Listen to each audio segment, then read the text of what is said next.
Well, thank you very much.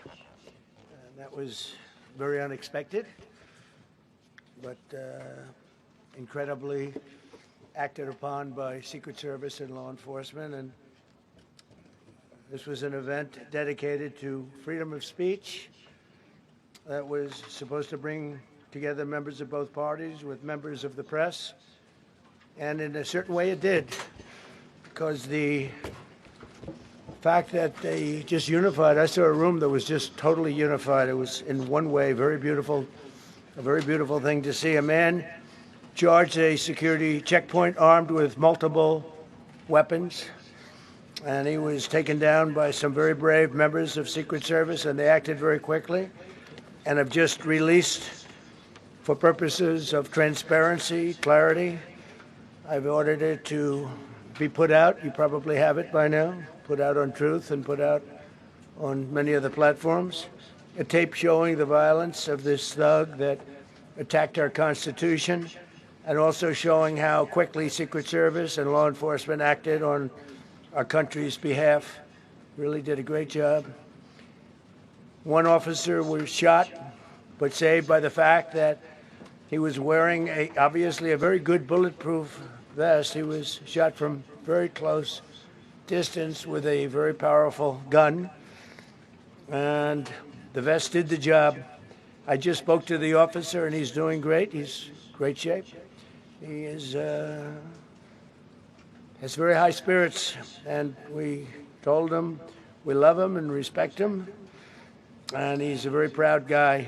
He's very proud of what he does, Secret Service agent.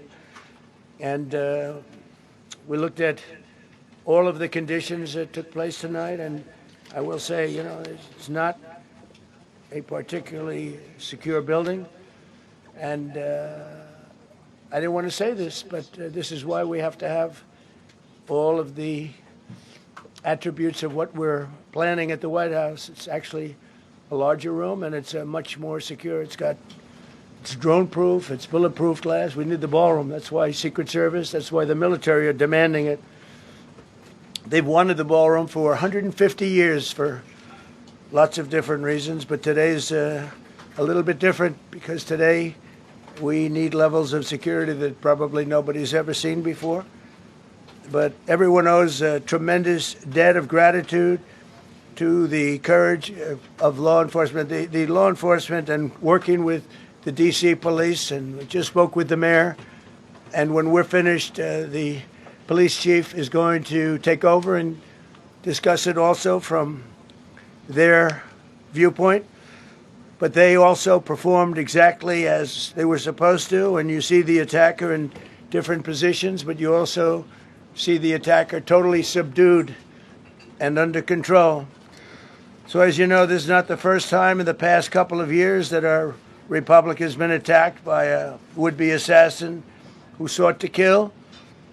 In Butler, Pennsylvania, less than 2 years ago, you all know that story, and in Palm Beach, Florida, a few months after that, we came close. We really had, again, we had some great work done by law enforcement.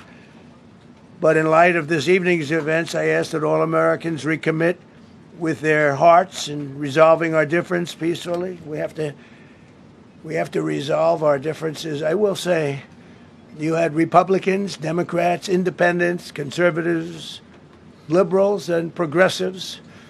Those words are interchangeable, perhaps, but maybe they're not. But yet everybody in that room, big crowd, record-setting crowd. There was a record-setting group of people, and there was a tremendous amount of love and coming together. I watched, and I was very, very impressed by that.